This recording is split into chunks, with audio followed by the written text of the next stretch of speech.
여러분, 엘리야는요, 구약 시대, 구약 역사 가운데 중요한 사람, 중요한 인물을 몇 명을 꼽아보라면 엘리야는 절대로 빠지지 않는 사람입니다. 그냥 구약의 인물 중에 아주 중요한 사람이죠.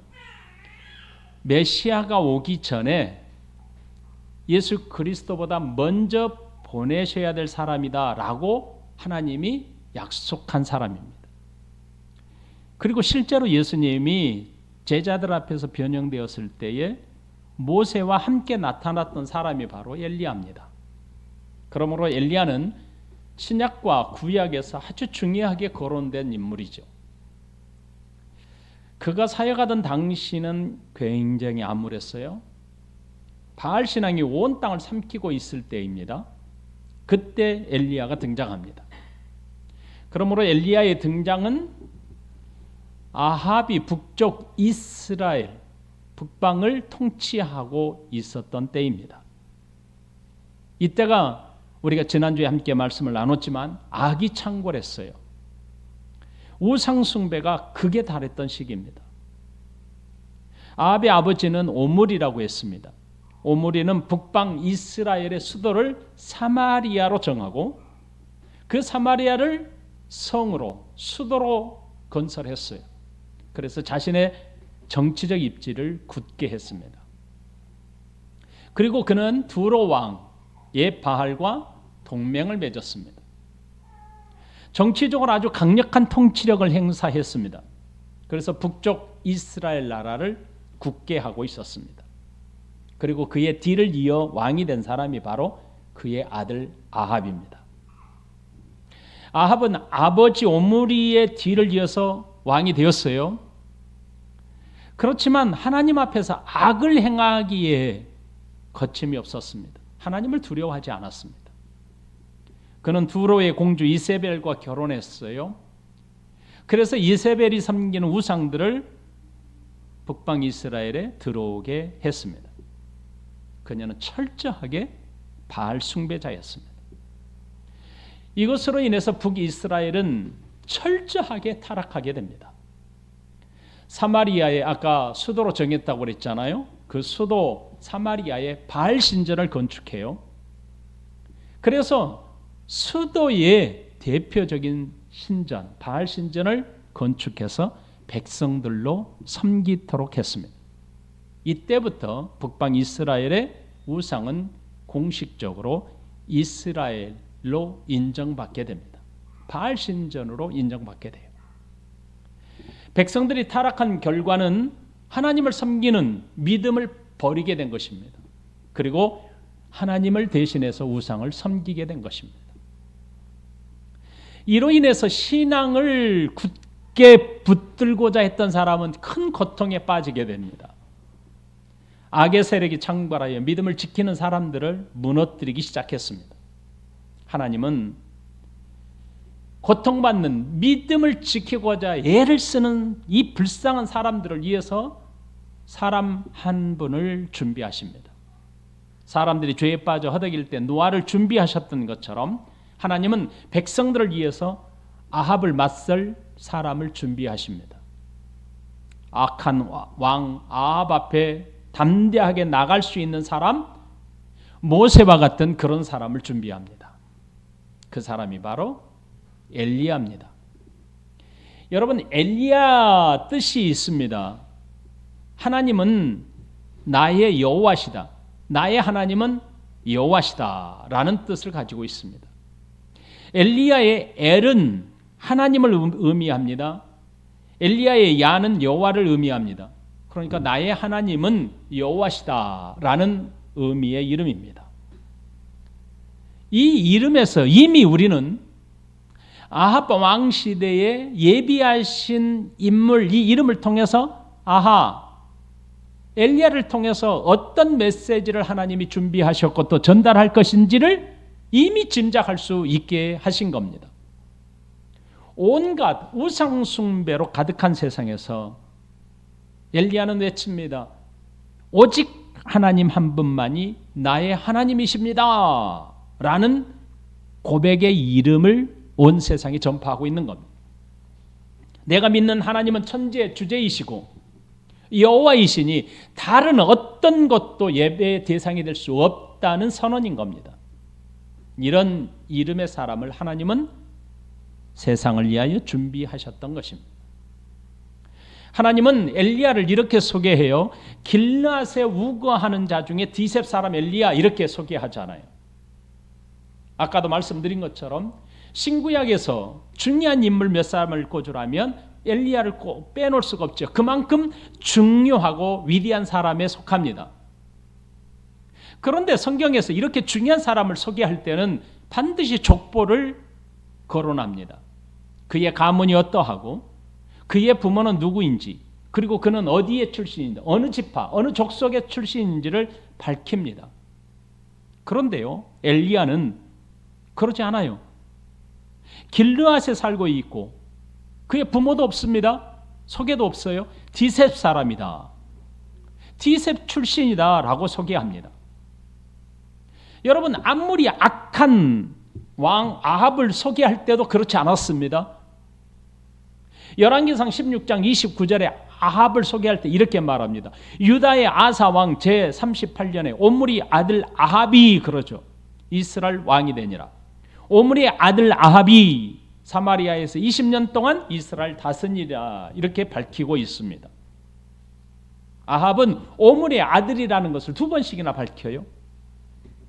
반면 엘리야는 어떻습니까? 그저 시골 촌뜨기로 여길 수 있는 지역 출신이다, 이렇게만 소개하고 있습니다. 엘리야는 사람들이 눈여겨볼 수 있는 사람이 아니라는 뜻입니다. 그의 출신도 마찬가지입니다. 길르앗은 요단 동편에 있어요. 그러니까 주류에 속하지 않는다는 뜻입니다. 외딴 지역이죠. 변방 지역 중에서 디셉은 더 변방입니다. 그러니까 사람들에게 디셉 그러면 알려지지도 않는 것입니다. 오늘날 역사적으로 디셉이 어디 있어? 출처가 알 수가 없습니다. 어디에 있는지는 알 수도 없는 지역입니다. 그러니까 지리상으로 중요한 지역이 아닙니다. 디셉은 엘리야 외에 그곳 출신이 있다라고 성경은 소개된 적이 없습니다. 다시 말하면 엘리야는 보잘것없는 지역 출신이었고 아무도 알 수 없는 그저 관심 밖에 있는 사람이었음을 소개하고 있는 겁니다. 그는 유명한 가문 출신이 아니지요. 하나님은 엘리야를 준비하기 위해서 그가 어떤 과정으로 자라왔는지, 그를 준비했는지, 사람들에게 어떻게 그가 유명한 사람으로 알려지고 있는지 전혀 밝혀주고 있지 않습니다. 어느 날 갑자기 하나님은 디셉 사람 엘리야 이렇게 소개하는 겁니다. 하나님의 사람 엘리야를 이렇게 소개함에 있어 특별한 것이 없는 것을 소개하는 이유를 우리는 다른 관점에서 좀 살펴볼 필요가 있습니다. 당시의 시대가 어떤 시대라고요? 우상 숭배와 이방 문화에 동화되어 백성들이 타락합니다. 영적으로 흑암에 붙잡혀 있었습니다. 하나님의 사람은 그가 얼마나 유명한 사람인지, 그가 얼마나 유명한 출신인지 이것을 소개하는 게 그렇게 중요하지 않았다는 데 있습니다. 그는 부유하지도 유명하지도 않습니다. 그럼 뭘까요? 세상이 온통 우상숭배, 온통 세상의 우상숭배 문화에 동화되어 타락하고 있을 때에 유명하거나 돈이 많거나 부하거나 권력이 있거나 이런 걸 소개하지 않았다면 뭐가 중요했을까요? 바로 하나님을 섬김에 진심이었는지가 중요했던 것입니다. 엘리야의 처지에서 본다면, 생각해 본다면 이런 생각을 할 수 있습니다. 이렇게 혼란한 시대에 나같이 무능한 사람, 나같이 무명한 사람이 하나님의 말씀을 전하는 것이 합당한지 여기에 대한 의문이 생겼을 수도 있습니다. 왜 그렇습니까? 그는 알려지지 않는 총구석에서 자랐잖아요. 그리고 그는 평범한 삶을 살았잖아요. 유명한 가문 출신도 아니잖아요. 많이 배운 사람도 아니잖아요. 능력이 특출나지도 않습니다. 성경은 엘리야에 대해서 특별한 소개를 하지 않습니다. 그러니 엘리야는 지금 하나님의 부름을 받을 때까지 그는 사람들에게 별로 알려지지 않았을 거라고 우리는 짐작해 볼 수 있습니다. 그러니 엘리야의 처지에서, 엘리야의 입장에서 보면 나 같은 사람이? 라는 생각을 얼마든지 할 수 있잖아요. 제사장도 아니잖아요. 하나님의 대리자로서 하나님의 말씀을 선언하는 하나님의 계시의 전달자로서 서게 되는 것이 외적인 조건으로 봤을 때 어느 것도 해당 사항이 없습니다. 오직 있다면 엘리야, 나의 하나님은 여호와시다라는 신앙 고백만이 있는 겁니다. 엘리야의 선언을 통해서 그의 믿음을 짐작할 수 있습니다. 엘리야는 하나님의 명령에 따라 곧장 가장 당시에 강력한 권력을 행사하는 아합 왕 앞에 가서 이렇게 선언합니다. 엘리야가 아합에게 말하되 내가 섬기는 이스라엘의 하나님 여호와께서 살아계심을 두고 맹세하노니 내 말이 없으면 수년 동안 비도 이슬도 있지 아니하리라 하니라. 엘리야의 선언에서 그가 하나님에 대해서 어떻게 인식하고 있는지를 알 수 있습니다. 그가 믿는 내용이 무엇인지를 보여줍니다. 엘리야는 아합 왕에게 나가서 이렇게 말합니다. 내가 섬기는 이스라엘의 하나님 여호와께서 살아계심을 두고 맹세한다라고 했습니다. 엘리야는 아합 왕에게 하나님은 살아계시다라고 선언합니다. 당시 백성들은 하나님께서 살아계심을 잊고 살고 있었습니다. 아합 역시 하나님이 우상보다 못한다고 생각하고 있었습니다.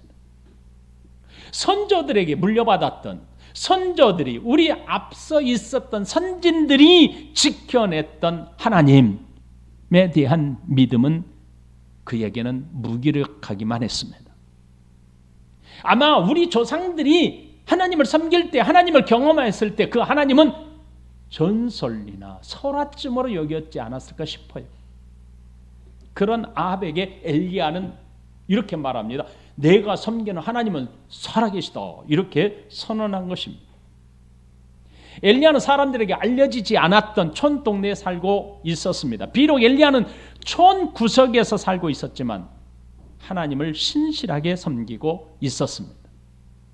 하나님은 선진들이 섬겼던 하나님과의 교제를 통해서 그는 아마 평소에 하나님의 살아계심을 경험했던 것입니다. 모두가 하나님을 다 잊어버리고 바알을 숭배하고 있었고 우상 숭배 문화에 빠져 살고 있었던 그 시대에 하나님은 살아계시다 이렇게 선언하고 있는 겁니다.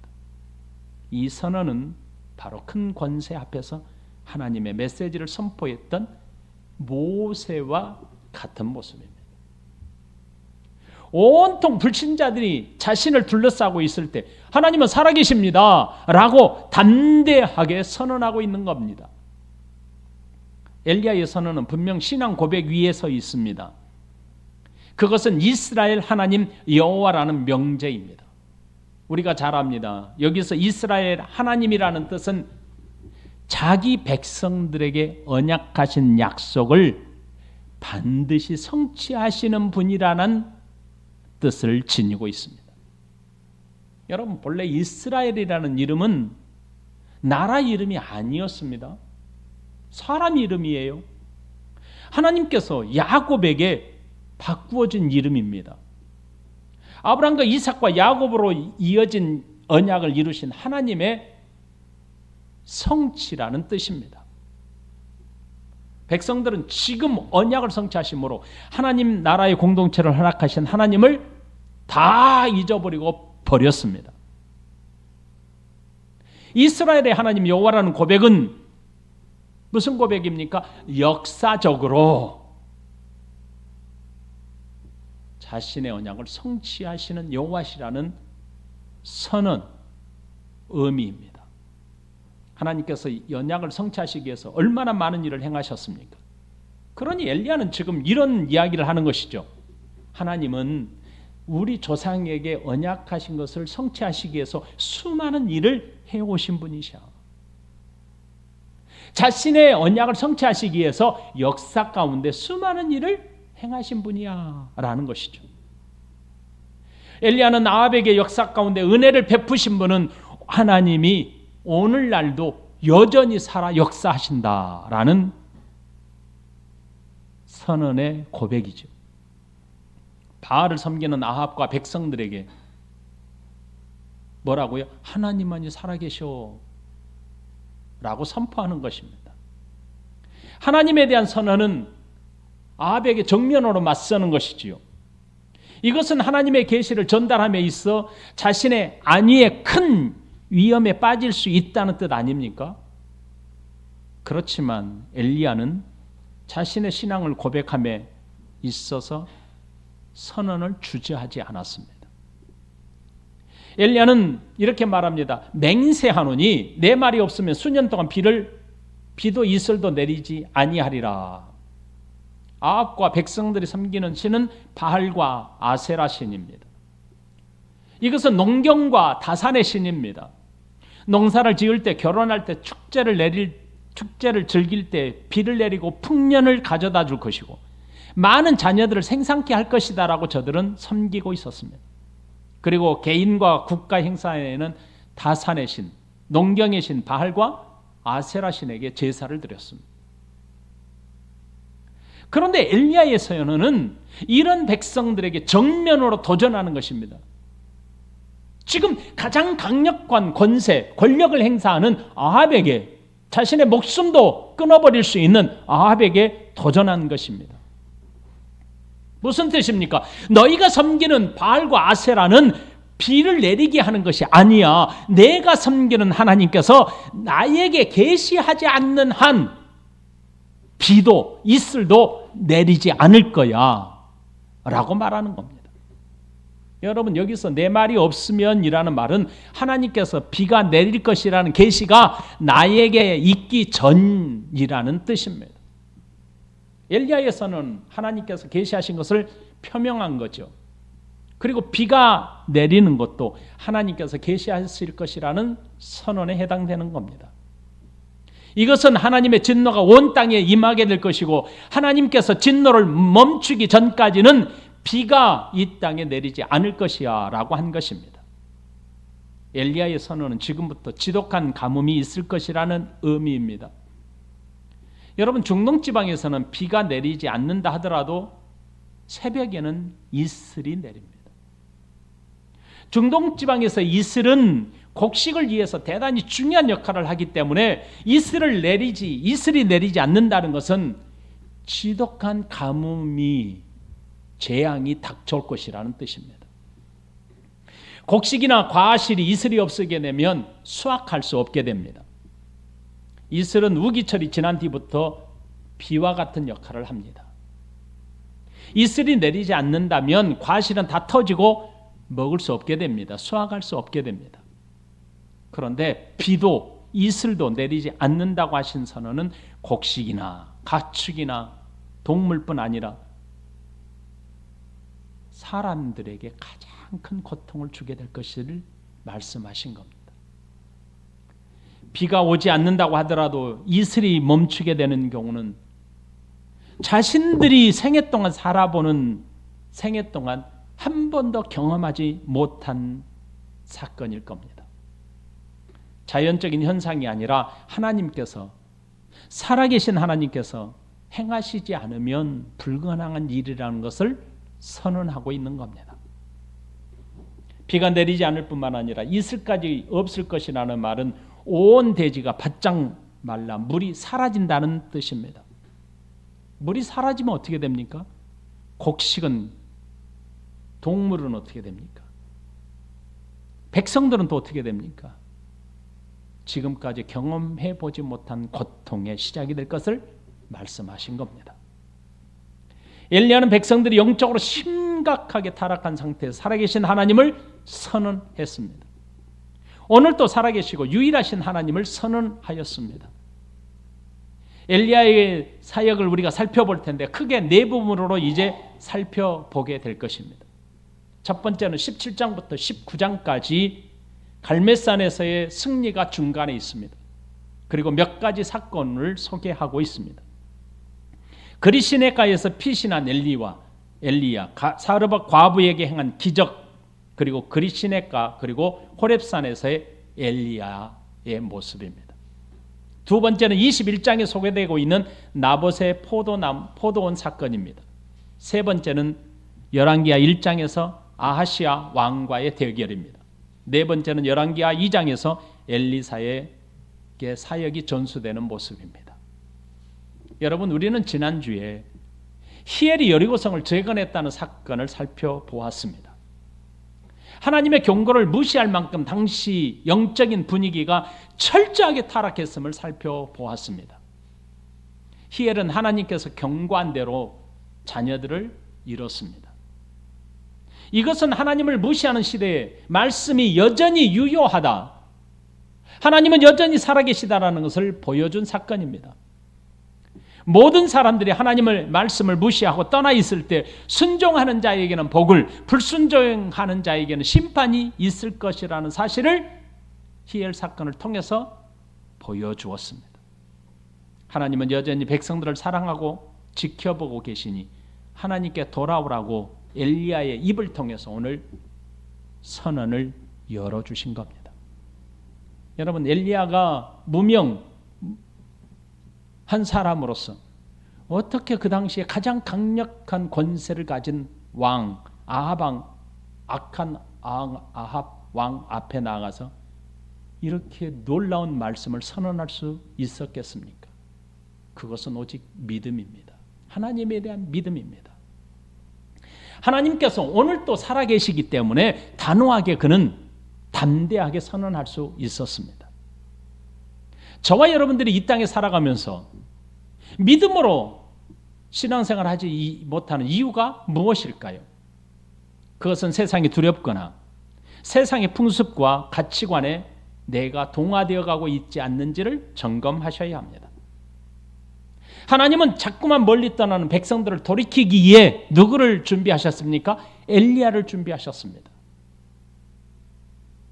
아무도 알아주지 않는 사람, 어느 날 갑자기 엘리야를 준비시켜서 엘리야를 보냈습니다.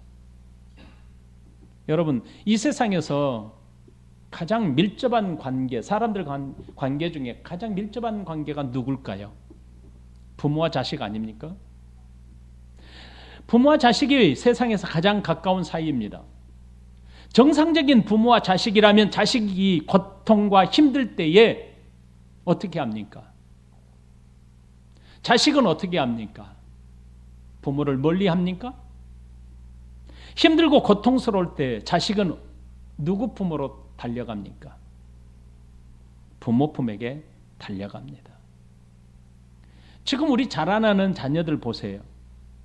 넘어졌을 때 누구를 찾습니까? 지나가는 아저씨를 찾습니까? 아무리 의사가 뛰어난 의술을 가졌다 할지라도 의사를 찾지 않습니다. 부모를 찾아갑니다. 인간관계의 이치가 그러합니다.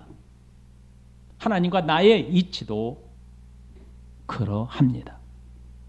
세상에서 나를 가장 잘 아는 사람은 부모이기에 자식은 부모에게 야단을 맞으면서 울면서도 다가가게 되어 있습니다.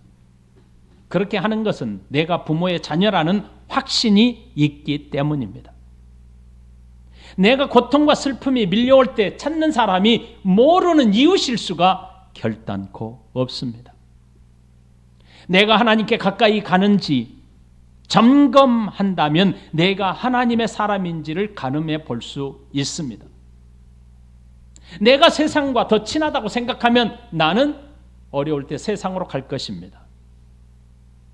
하나님보다 내 친구가 더 친하다고 생각하면 하나님을 찾기보다 친구를 찾을 겁니다.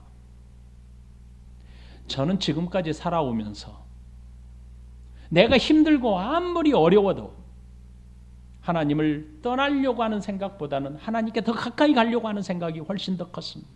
그래서 울면서도 하나님 붙들었습니다. 내가 세상과 더 친하다고 생각하면 세상의 길로 갈 것입니다. 내가 하나님의 자녀라면, 내가 하나님의 사람이라면 그는 분명 하나님을 의지할 것입니다. 하나님은 지금 자신의 백성들에게 돌아오라고 엘리야를 보내십니다. 엘리야의 선언이 바로 그것입니다. 엘리야 이름 자체가 자신의 신앙 고백과도 같은 이름이었습니다. 사랑하는 성도 여러분, 여러분은 어디로 가고자 하십니까? 오늘 엘리야의 신앙 고백과도 같은 선언이 오늘 나의 신앙 고백이 되시기를 예수님의 이름으로 축복합니다. 내가 섬기는 하나님 여호와께서는 오늘도 살아계십니다. 이렇게 고백하십시다. 나의 하나님은 살아계십니다. 이렇게 고백하십시다. 세상에서 힘들 때 하나님께 더욱 가까이 다가서는 믿음의 사람이 되시기를 예수님의 이름으로 축복합니다.